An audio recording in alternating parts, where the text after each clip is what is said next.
Yes, good that we have Mr. Tyler Mowry. Hey, good morning. How are y'all? Very good morning to you, Tyler. How are you today? Doing well. Can you hear me okay? We can hear you very well. Thank you. Perfect. Yeah, we're just waiting for a few more people to join in, and because we still have a couple of more minutes to go before we officially start the session. Of course, yeah. It's I wanted to make sure that I had the time change correct. Yes, so we're just 3 minutes away actually from the 4 p.m. Indian Standard Time. Perfect.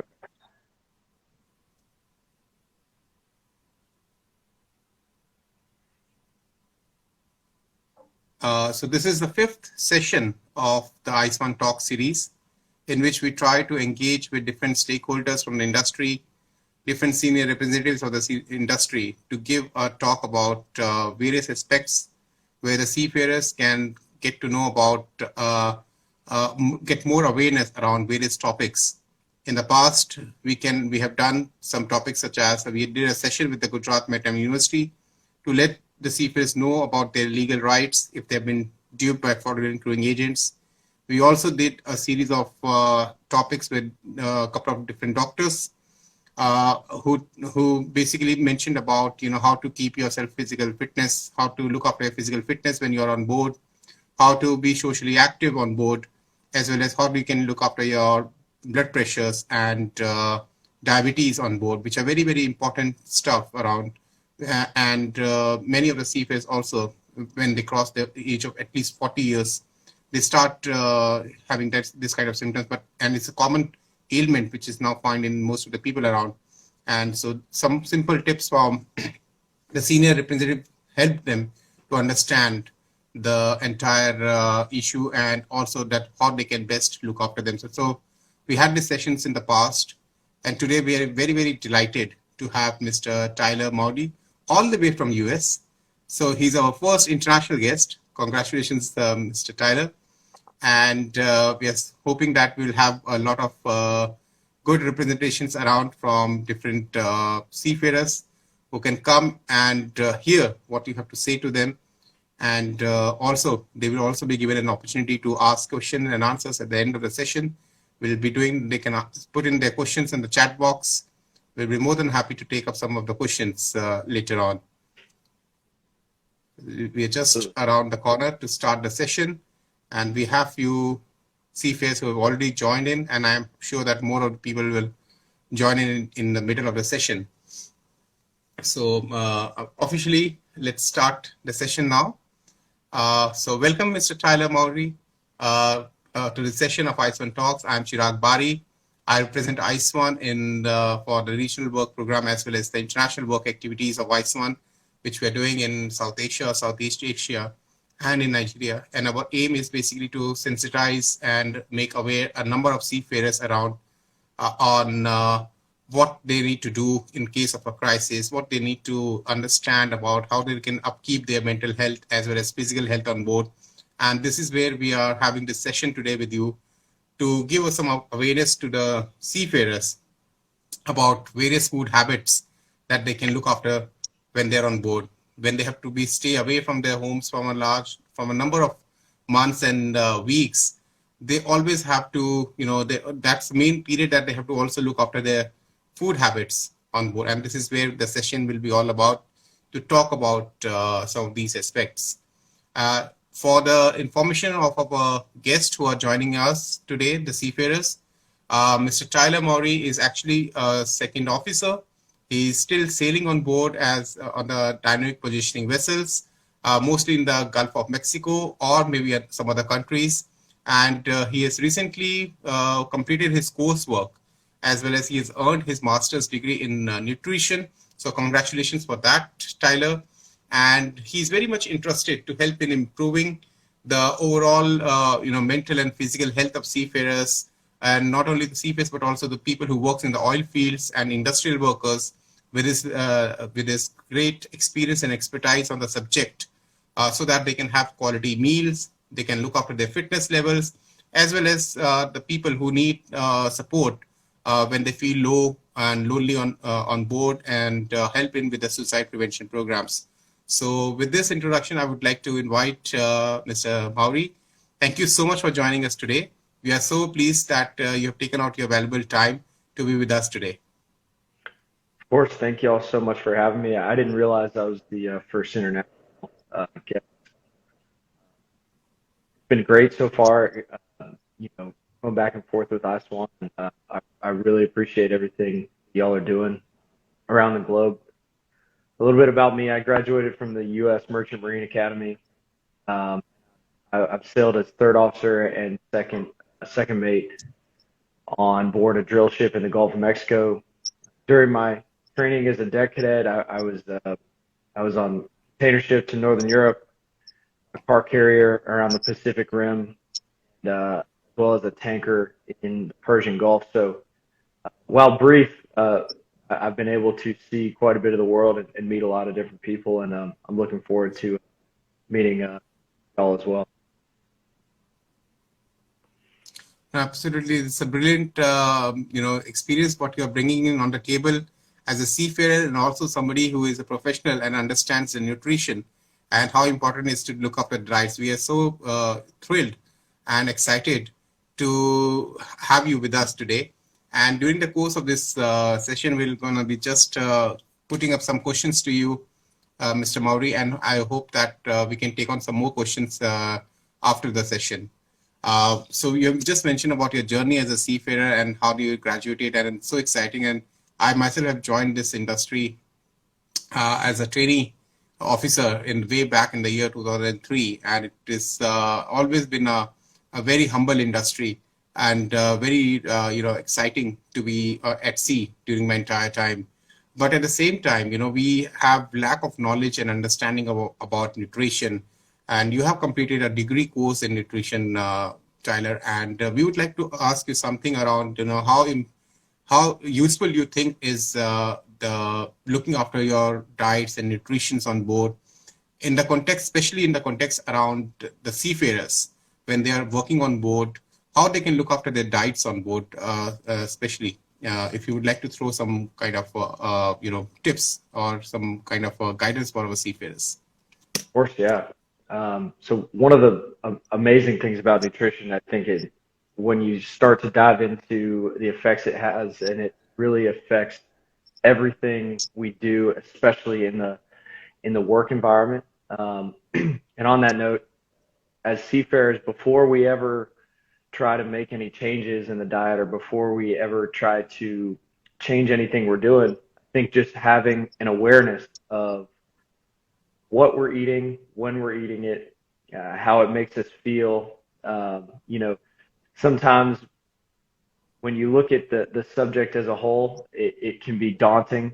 And before we break it down into little subjects, just understanding that different foods make us feel differently, different foods make us perform differently, and understanding that about yourself is the first step to having a good experience and a good relationship with food.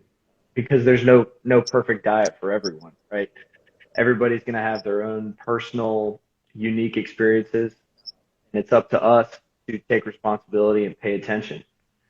At sea, we're subjected, as many of you know, to less rest, isolation, and then when it comes to food, we have limited capability of choosing for ourselves. Sometimes things are just made for us, and that's what's available for the day.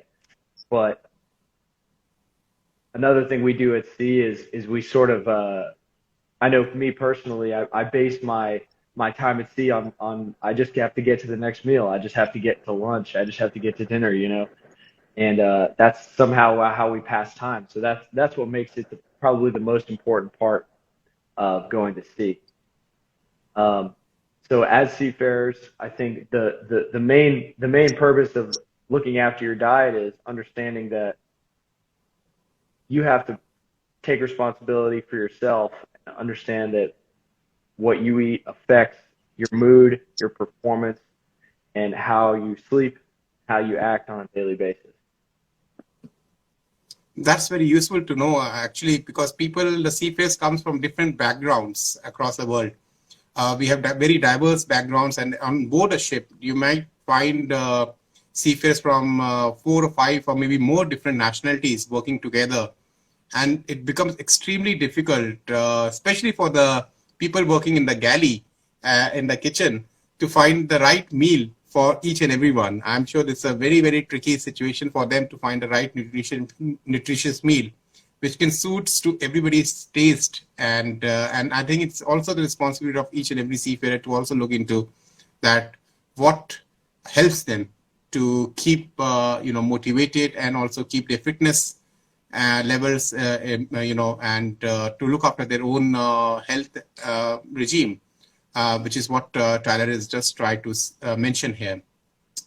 Could you also give some examples, Tyler, about what are the good habits of diets, and what could be the bad habits of diet? Of course, yeah, I've come up with a few that we tend to, a few bad habits that seafarers are subject to, and then a few good habits as well. First good habit is, and I'm sure many of you have heard it before, is eating a quality breakfast. It's one of the first things that's mentioned in the healthy eating guide, the ISWAN healthy eating guide. And I know a lot of people who just roll out of bed right before it's time to go to watch, right before it's time to go to work, grab a cup of coffee, maybe a cup of juice or something, and get right after it. But if we allow ourselves, wake up a little earlier, have a good balanced breakfast, it's going to do several things for us. The first thing is it's going to decrease the cravings for the bad stuff early in the morning, later in the day. The people that don't eat breakfast because they're too tired are the same people that are hungry and grab something such as a bag of chips or candy at 9 or 10 in the morning. The next thing it's going to do is it provides us with an adequate source of protein to begin the day. Protein and fats as well, especially if you're eating eggs, breakfast meat, and quality grain.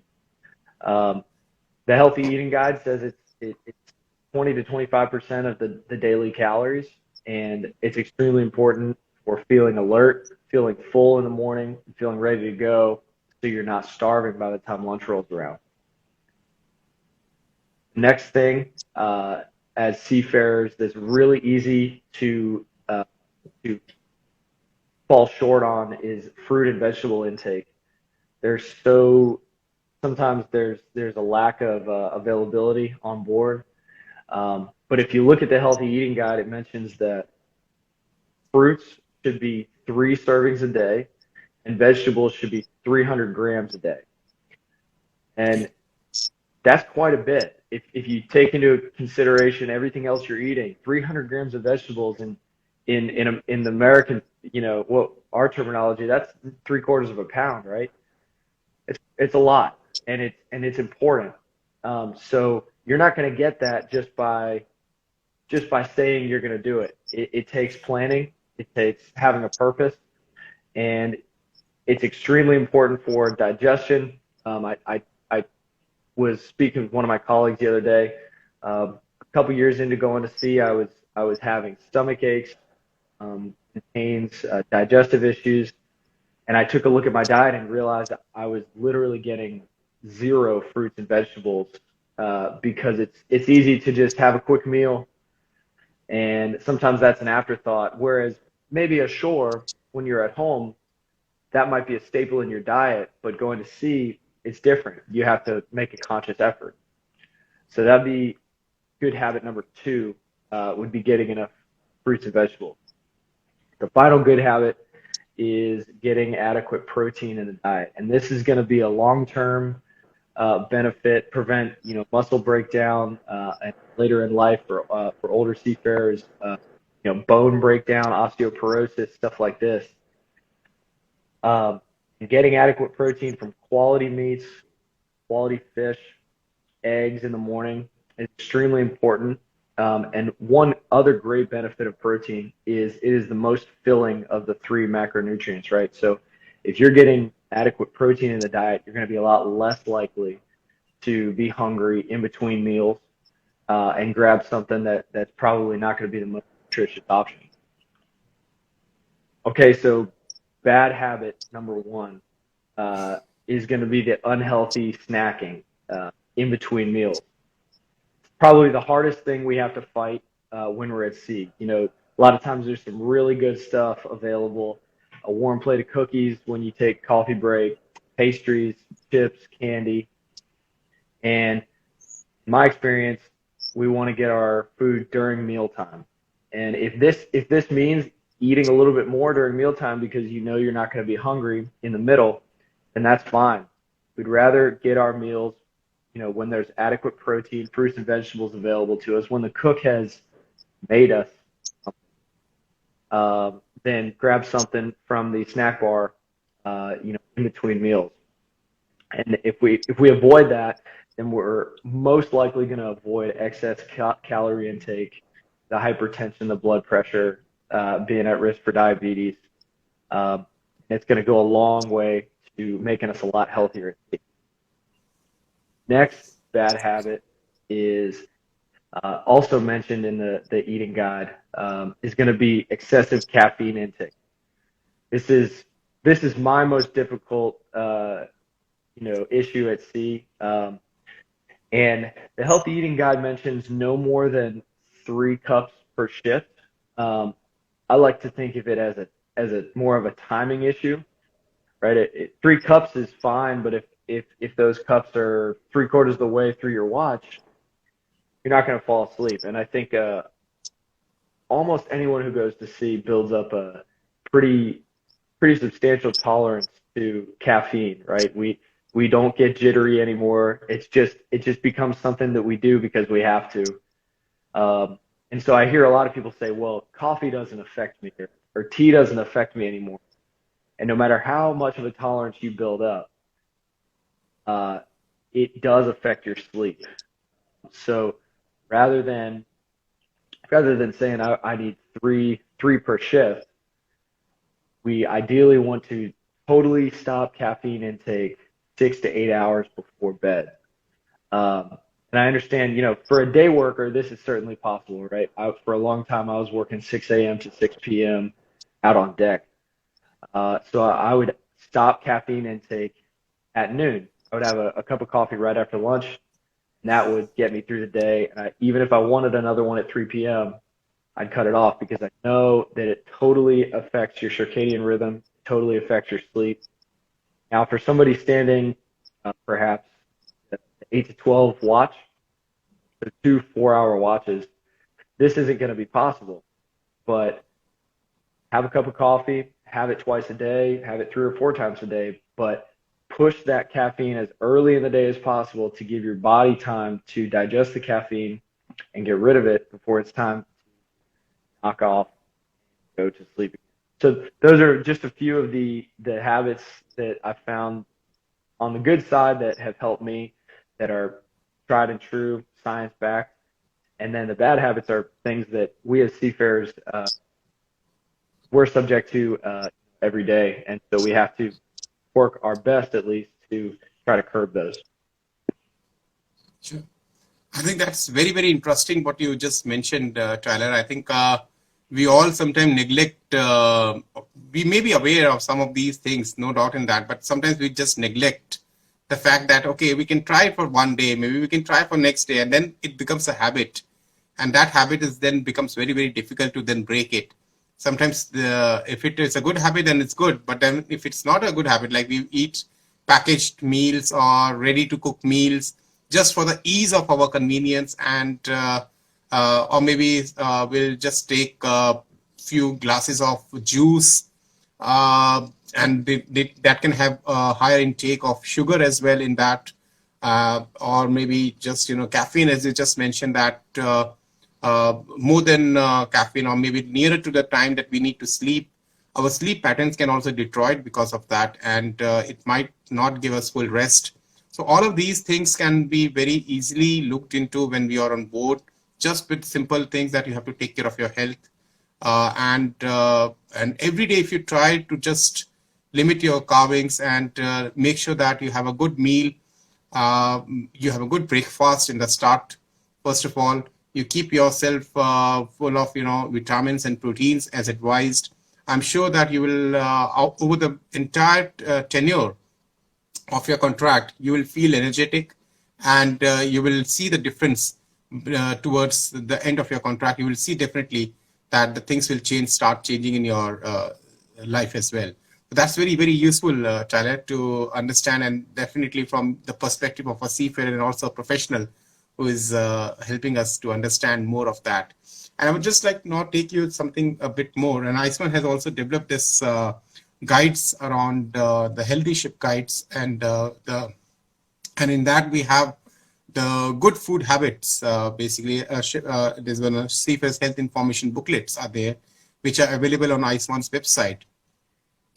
Here we have just wanted to understand from you that that describes a pyramid basically about how the healthy food should be taken by the seafarers and how they can adapt themselves in their lifestyle. So can you just describe a bit about the pyramid which has been mentioned in the ISWAN's booklet? And I'm appeal to all the listeners who are listening now that you can go to the ISWAN's website, you can download this guide. This is very useful for all of you to understand, and these are for the seafarers to basically take away with them, and they can read it. So there it is mentioned a kind of a pyramid which a seafarers can look into about what are the hierarchy basically of the different diets that they can adapt in their lifestyle. So I'd like Tyler, if you can just bit of explain that as well.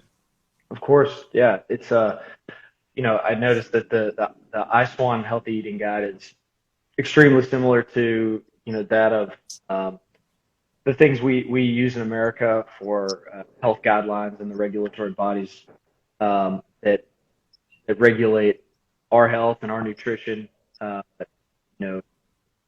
federally speaking. And I think the main point that they mention is diversity. Ideally, we want to have a full plate of many different things. At the bottom, we have grains. Right in the middle, we have fruits and vegetables. And then at the top, as little as possible, we want to have fats, oils, salt, and sugar. And that's kind of like what I was talking about earlier with the fats and the sugar. It's going to affect your mood. It's going to affect your sleep, affect how you perform, especially if you have those in the middle of the day.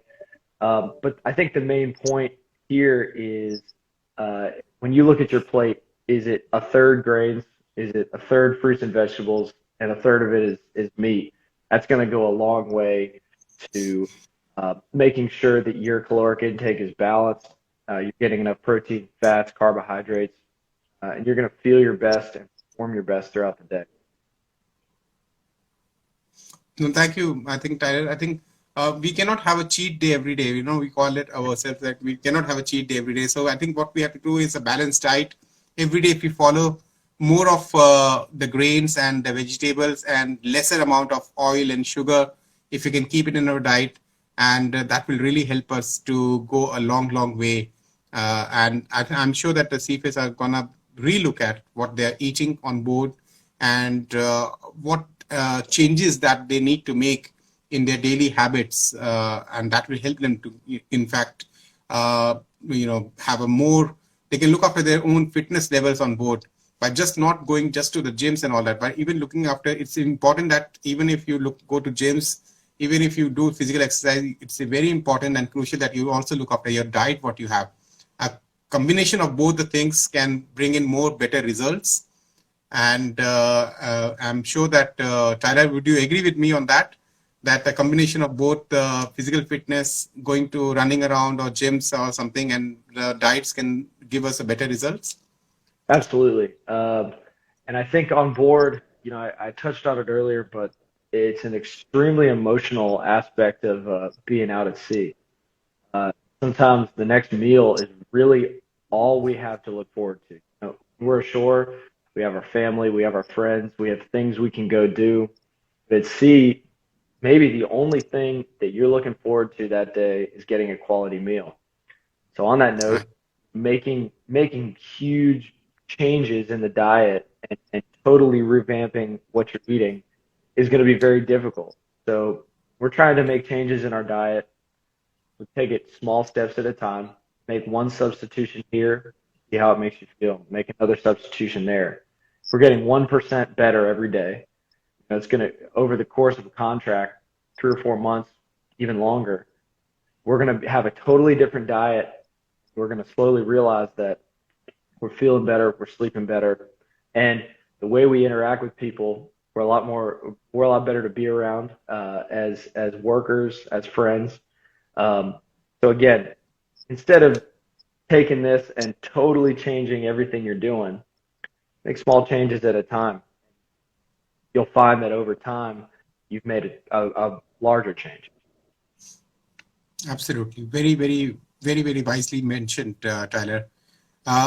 Now let's move on to some other aspects of the environment in which the seafarers sail on board. It can be very, very hot and humid on board. Sometimes even in my personal careers, I've been in the engine room and been in the temperatures when the outside temperatures goes up to above 50 degrees, especially in the Gulf region. The engine room temperature and also some of the other areas inside the temperature goes more than 60 degrees. In that hot and humid climate, the seafarers will still have to work, they will still have to operate, and they will also have to maintain the necessary machineries which are needed to be overhauled or need maintenance. In these circumstances, how do they look after their own hydration? How do they look after the level of water, what is needed in their body, and how they can take care of all of these needs? We would like to just also maybe hear from you about that. Of course. So hydration is we've all heard it. Hydration is key. Hydration is really everything. One of the most important things we can do on board is maintain adequate fluid levels. In the Gulf of Mexico, we're also subject to some pretty high temperatures. Probably not as high as you're subject to in South Asia, but it is extremely humid as well. And unfortunately, every summer, we have summer coming up in the Gulf, and every summer we have probably between 5 and 10 guys go down for heat exhaustion, dehydration. And the reason it's so unfortunate is because it's so preventable. This isn't an underlying condition. It's not, hypertension, diabetes. It's just not making sure we're hydrated. So when we drink water, we're allowing the rest of our bodily systems to function properly. Everything else all of our digestion, lymphatic system, our nervous system, our body's 70% water. And these aren't master's degree level topics. These are just basics of hydration. And so I invite everyone to just take a day where, if you don't believe me, just drink 3 liters of water. Just commit to drinking 3 or 4 liters of water and see how you feel. See how you feel at the end of the day. See how you feel the next morning when you wake up. You're going to find that stress levels are going to go down. Your skin's going to clear up. You're going to feel ready and alert after lunch. When a lot of us get that 2 p.m. feeling where you just want to take a nap at 1 or 2 p.m. That's going to go away, begin to go away. And the best thing we can do is maintain hydration early and often, right? So if you feel thirsty, it's too late. We want to pre-hydrate the night before, hydrate early in the day, so we're not playing catch up, at 3 or 4 in the afternoon when it's the hottest outside, right?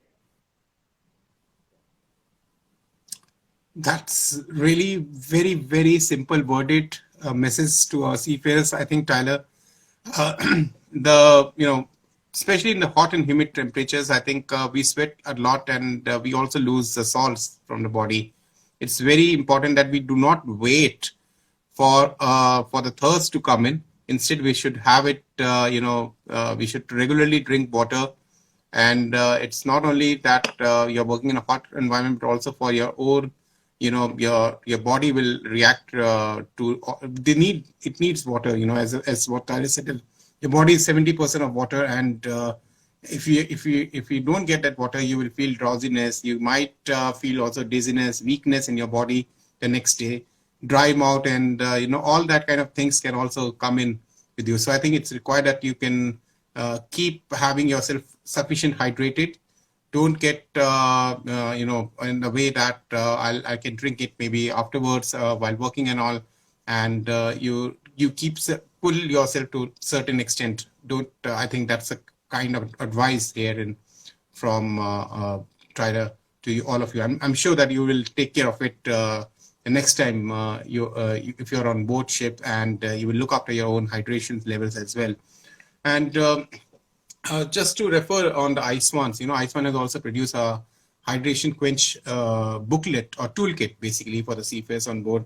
And if you can just give some guidance to our audience about on the simple routines that they can follow in terms of how they can keep themselves, how they can adapt these into their lifestyle.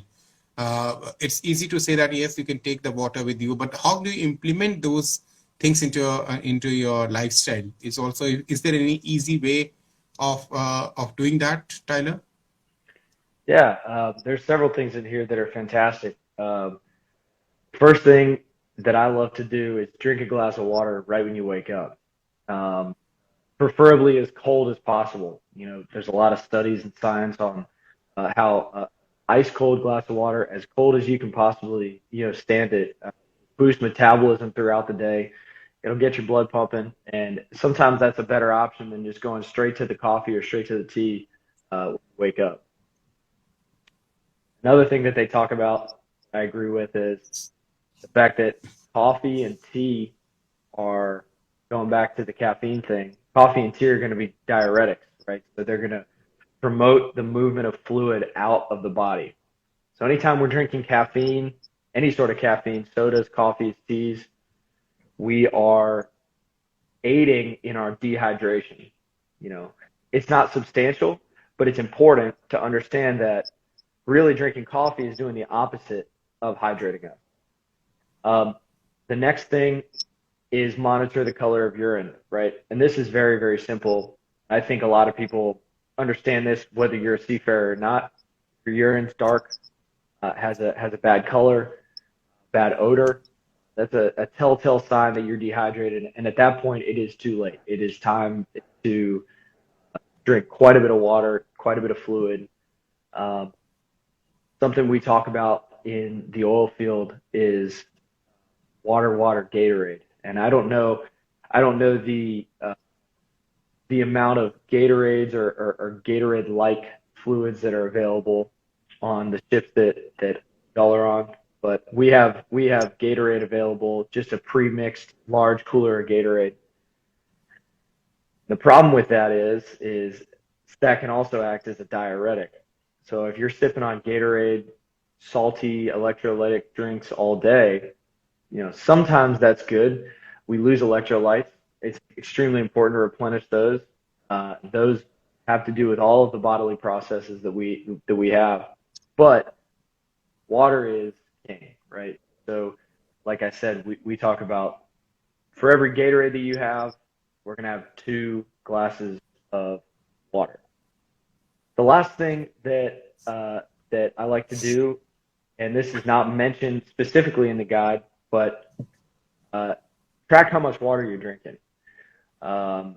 Take a day where even if you're not drinking more water than you normally do or less, just figure out exactly how much water you drank for the day.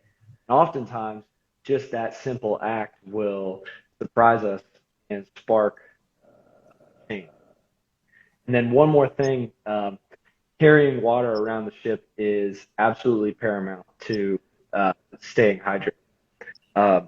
In a portable water bottle, disposable water bottle. I know in the Gulf, we recently stopped buying plastic water bottles in an effort to go greener, and so we all have these stainless steel canteens. They're about the same size as a disposable plastic water bottle. But carrying those around the ship is going to go a long way, because that way it's always right beside you. If you're having to go back all the way back to the house, you're up on the bow and it's coffee time and that's the closest water to you, number one, you're not going to want to go up there. Number two, it's going to take valuable time on your break. And so having water right there, and this might not look like carrying your own water bottle. As a as a supervisor, as a chief mate, as a bosun, start the conversation where we're having water stations around the ship, maybe up forward in the bosun's locker, down in the engine room, in the machinery spaces. Water's available, people are going to drink it. It's just like snacks. If they're right next to you, you're going to eat them. So water's no different. So having it readily available, taking a personal note at how much we're drinking, and then sticking to just water as opposed to coffee or Gatorade is going to go a long way to making sure we're hydrated all the time. Very well said. That was our last question also, and I think that very simple things. It's like you carry your bottle with yourself when you are working in a hot environment, and you don't have to then go back to the accommodation to just have a glass of water or something.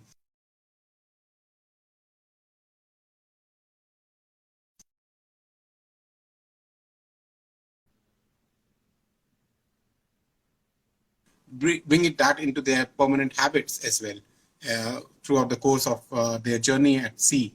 It's very crucial that they not only look after their hydrations level, but the kind of food what we eat. And I think that the entire, I think today's episode, I think that gives a lot of information to our seafarers around what they can finally, what kind of good habits they can inculcate in their daily routine work. And maybe they don't have to do it too fast. They can do just one by one. They can try and see which works well for them. But it's important that they take the right steps and they look after their own health and well-being while at sea. Every single, whatever meals you have, whatever food you eat or drinks you have, it definitely impacts someday or the other into your entire body. How do you work? Because on board ship, if you get injured or if you get any ailment, that can also prohibit your professional careers at sea sometimes. And therefore it's important that we all look after our own health and well-being so that we can keep supporting our families at home. So now we are open for some questions. If there are any questions from our audience, I'm sure they would have definitely benefited out of this amazing conversation we had today with Mr. Tyler. And so if there are any questions, can you please put up on the chat box, and we will definitely take up that questions in the course of this discussion.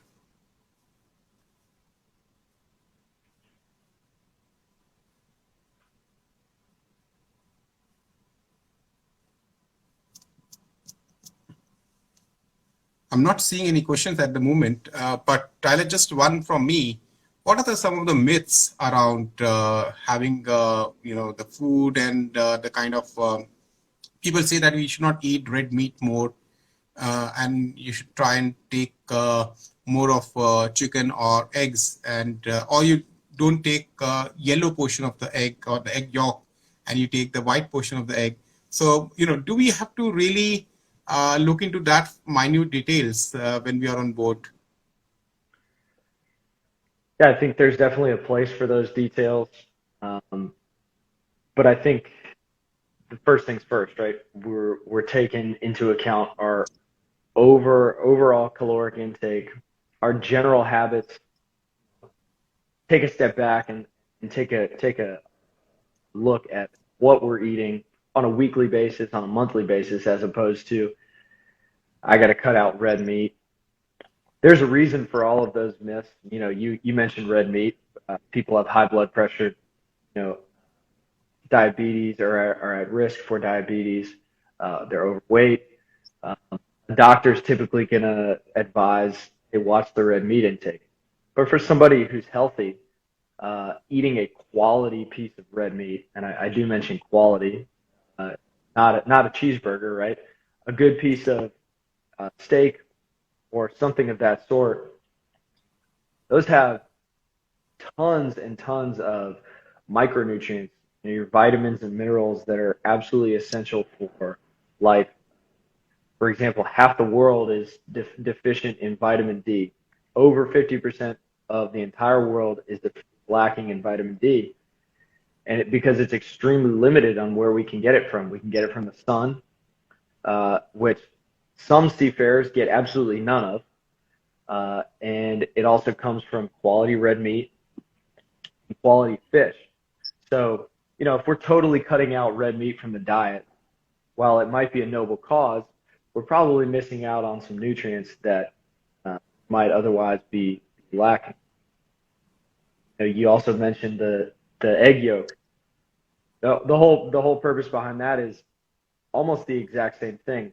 When we cut out the egg yolk, you have your egg, and the white is going to be 5 to 6 grams of protein, and it's just straight protein. There's no fats or anything. Well, the yolk is going to have all the fat, going to have all the cholesterol as well. So for somebody who's watching their cholesterol, ideally we want to not have too many eggs. For me personally, eggs are the only source of cholesterol that on a daily basis that I know I'm getting. So all of these things that we talk about, moderation is key. Problem with cutting out egg yolks, exactly like the problem with cutting out red meat, is that's where all the vitamins and minerals and nutrients of the egg are coming from. So, looking at it on a case-by-case basis is extremely important, rather than making broad generalizations. And again, whatever works for you. If you're eating a lot of red meat, your cholesterol is high, then maybe having a piece of chicken breast or a piece of chicken thigh instead of a steak or a burger might be the right move. Same thing with you got high cholesterol.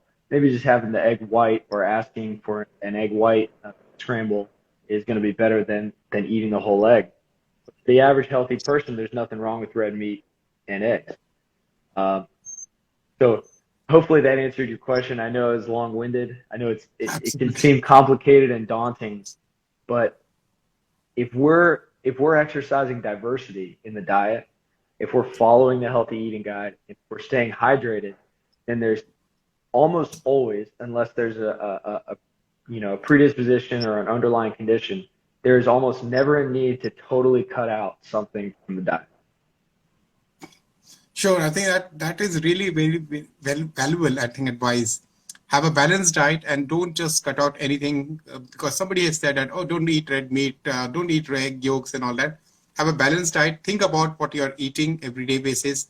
Have a mix of the things so that you can get the proper nutrients you need, proper vitamins, and also the proteins what you need. Your body needs everything, and not just just go on a strict diet. Don't do that ever to your body. Don't harm your body. In fact, take care of it more with good eating habits, bring in your dairy curriculum. So with that I think it's a time to say goodbye to this session. And I must say that it's a very, very interesting session with you, Tyler. We really benefited a lot, and I'm sure that seafarers will take that into their routines. And we really appreciate the time you have given to us.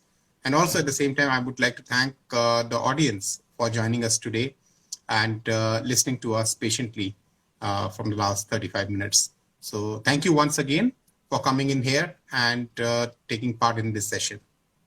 Of course, I enjoyed it a lot. And as a follow-up, I'd love to answer any questions, even just have a conversation about experiences that foreign crews are having. I love talking about different experiences at sea, different options, what's available for food. As a side note, I would say, have this conversation on the ship. That's the only way that we can make quality change. If you're a junior officer, an AB, don't be afraid to have these conversations with your peers. And as a supervisor, understand that this is a new seagoing experience. This is a new seagoing fleet, and the only way that we can modernize ourselves is by opening up the floor for conversations, taking suggestions, and listening to the science, right? So I'd love to talk to anybody who has follow-up questions, and I'm sure my contact information can be posted somewhere, and we'll be talking. Sure, definitely. I think that will be very useful. If any of our audience wants to connect with Tyler or have any questions, you can also connect with him directly. And so thank you once again, Tyler, and wish you all a very, very happy sail, safe sail, and keep after your health and well-being. Thank you. And Thank you. we'll We'll see have you the soon. next session next month. Till that time, take care. Goodbye. Thank you.